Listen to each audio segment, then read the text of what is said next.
ഒടുവിൽ ഗത്യന്തരമില്ലാതെ മത്സ്യത്തൊഴിലാളി കുടുംബങ്ങളെ സന്ദർശിച്ച് മുഖ്യമന്ത്രിയടക്കമുള്ള മന്ത്രിമാർ.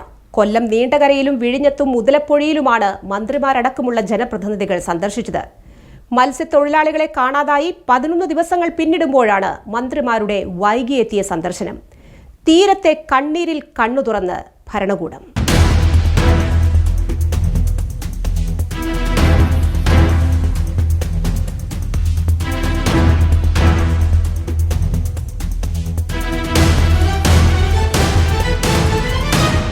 കടലിന്റെ മക്കൾ എന്ന് വിശേഷിപ്പിക്കപ്പെടുന്ന മത്സ്യത്തൊഴിലാളി സമൂഹത്തോട് ഭരണകൂടം കാണിക്കുന്ന നിഷ്കരുണമായ അവഗണനയുടെയും വൈകിയെത്തിയ ആശ്വാസ നടപടിയുടെയും നേർചിത്രമാണ് തെക്കൻ കേരളത്തിലെ തീരദേശങ്ങളിൽ ഇന്ന് കാണാനാകുന്നത്.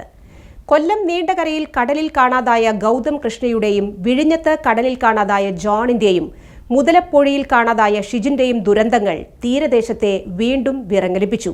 എന്നാൽ അപകടം നടന്ന് പ്രതീക്ഷകളുടെ അവസാനത്തെ അടിയൊഴുക്കും നിലച്ച 11ാം നാളിലാണ് മുഖ്യമന്ത്രിയടക്കമുള്ള ഭരണാധികാരികൾ ഈ ദുരന്തബാധിത കുടുംബങ്ങളെ സന്ദർശിക്കാൻ തയ്യാറായത് എന്നത് തീർത്തും ഖേദകരവും വിമർശനാത്മകവുമായി കാണേണ്ടതുമാണ്. കൊല്ലം നീണ്ടകരയിൽ ഗൗതം കൃഷ്ണയെ കാണാതായി 11 ദിവസങ്ങൾക്കു ശേഷം മുഖ്യമന്ത്രി വി ഡി സതീശനും മന്ത്രി ഷിബു ബേബി ജോണും കുടുംബത്തെ ആശ്വസിപ്പിക്കാനെത്തി. പരമാവധി സംവിധാനങ്ങൾ ഏകോപിപ്പിച്ച് തിരച്ചിൽ നടത്തുന്നുണ്ടെന്ന് ഭരണകൂടം അവകാശപ്പെടുമ്പോഴും പ്രിയപ്പെട്ടവന്റെ തിരിച്ചുവരവിനായി ഓരോ നിമിഷവും വഴിക്കണ്ണുകളോടെ കാത്തിരുന്ന കുടുംബത്തിന് ഈ വൈകിയെത്തിയ സന്ദർശനം എത്രത്തോളം ആശ്വാസം നൽകുമെന്നത് ചോദ്യചിഹ്നമാണ്. അതുപോലെ തന്നെയാണ് വിഴിഞ്ഞത്ത് കാണാതായ ജോണിന്റെ കുടുംബത്തിന്റെ അവസ്ഥയും. 11 ദിവസം പിന്നിട്ടിട്ടും ജോണിനെ കുറിച്ച് യാതൊരു വിവരവുമില്ല.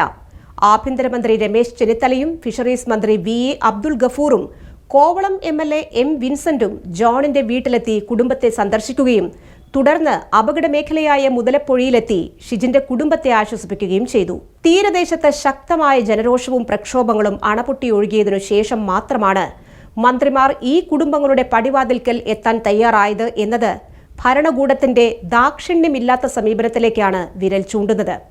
കടലിൽ പണിക്ക് പോകുന്ന മനുഷ്യർ തിരികെ എത്തുമോ എന്ന് ഭയന്ന് ജീവിക്കുന്ന ഒരു ജനതയുടെ വേദന മനസ്സിലാക്കാൻ ദിവസങ്ങളോളം വൈകുന്നത് അങ്ങേയറ്റം പ്രതിഷേധാർഹമാണ്.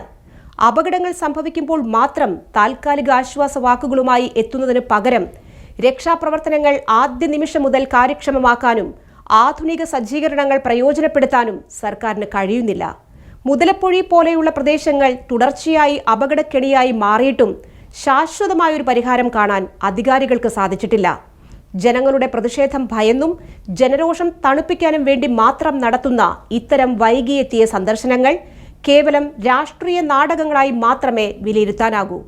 കാണാതായവർക്ക് വേണ്ടിയുള്ള തിരച്ചിൽ തടസ്സമില്ലാതെ തുടരുന്നുണ്ടെന്ന് ഉറപ്പുവരുത്തുക, തീരദേശ മേഖലകളിൽ സുരക്ഷാ സംവിധാനങ്ങളും ആധുനിക സജ്ജീകരണങ്ങളുമുള്ള രക്ഷാപ്രവർത്തന ബോട്ടുകളും ലഭ്യമാക്കുക, ദുരന്തത്തിൽപ്പെട്ട കുടുംബങ്ങൾക്ക് അടിയന്തര സാമ്പത്തിക പുനരധിവാസ സഹായങ്ങൾ നൽകുക എന്നിവയിലാണ് സർക്കാർ അടിയന്തരമായി ശ്രദ്ധ പതിപ്പിക്കേണ്ടത്.